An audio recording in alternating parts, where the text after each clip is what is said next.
Hey guys, it's me Nix, and today we are going to talk about technology and how we can use it to help us and make life a little bit easier, especially if you're visually impaired or blind. I also want to say to you guys, I hope your day is going great, and I hope all is well. Thank you guys for your time, and here's the video. We're going to start. I'm going to start by talking about screen readers.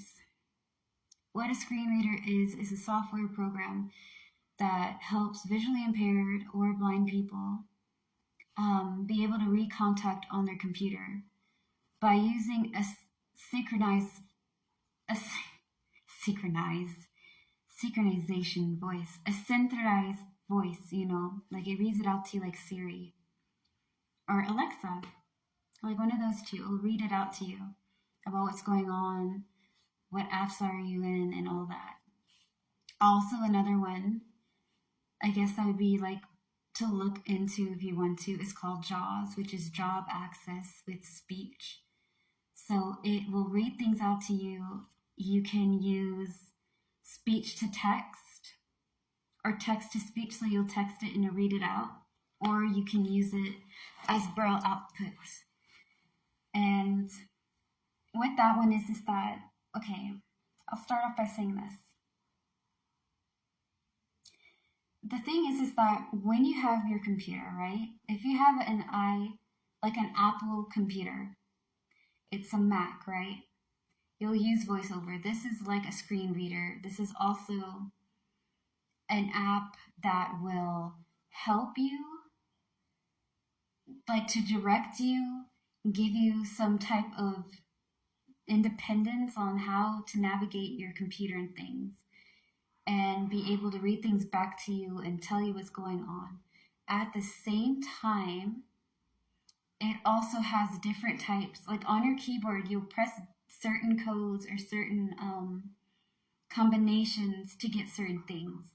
So if I had a Mac and I use VoiceOver, it's going to read me what's going on and things. I can slide my mouse on the computer screen slowly back and forth, so I can get all of what's going on in my thing. I can read out the apps, and I can press it on and go to whichever I want to be, and it can just direct me and guide me on what I want to do and make it a lot easier for me, instead of having to figure it out or guess or have trouble with my sight, and it's just impossible to deal with or takes too much time. At the same time, whether using your keyboard or a mouse for it to read out, it does the same when you're text messaging. So if I was on my computer and I have VoiceOver because I got a Mac, whatever it may be, I go to notes and I'm writing down like food list, right? It's gonna go over there and it's gonna read out all my words. So it'll say FOOD, food, space, list, LIST, list, food list, and then it'll go down in order, reading it all out to me and everything. It is tricky. I'm going to say that if you're not familiar with how the keyboard is set up and you can't remember where all the letters are, or at least like how to navigate it, it is tricky and it's something you got to learn. The same goes for if you're not used to Braille. Me personally, I have an app called Braille Academy, and it's teaching me how like the lowercase letters of the alphabet, and it gives you chapters or like little next level things, and it gives you like exams, and it'll test you on everything that you've learned so far. And I find it really easy and kind of fun because I always wanted to learn Braille, but I was also kind of scared of learning it because I didn't want to really accept it, but at the same time, I didn't want to get it wrong, I want to get things off the spot, but this app makes it really easy. It depends on your site and how well it is. I'm sure that it has where it can talk back to you if that's what you need, but for me, it's just on the screen and it shows you the dots and all, and each letter is represented in which way, you know. Anyways, what I'm saying about Braille is that, yes, the app, but also there's a Braille keyboard that you can use.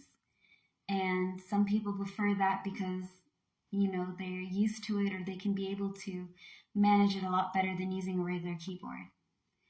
If you cannot get this keyboard that has Braille, there are also stickers that you can put on your keyboard that has Braille on it, and you can just be able to navigate it a little bit more if it makes it easier for you.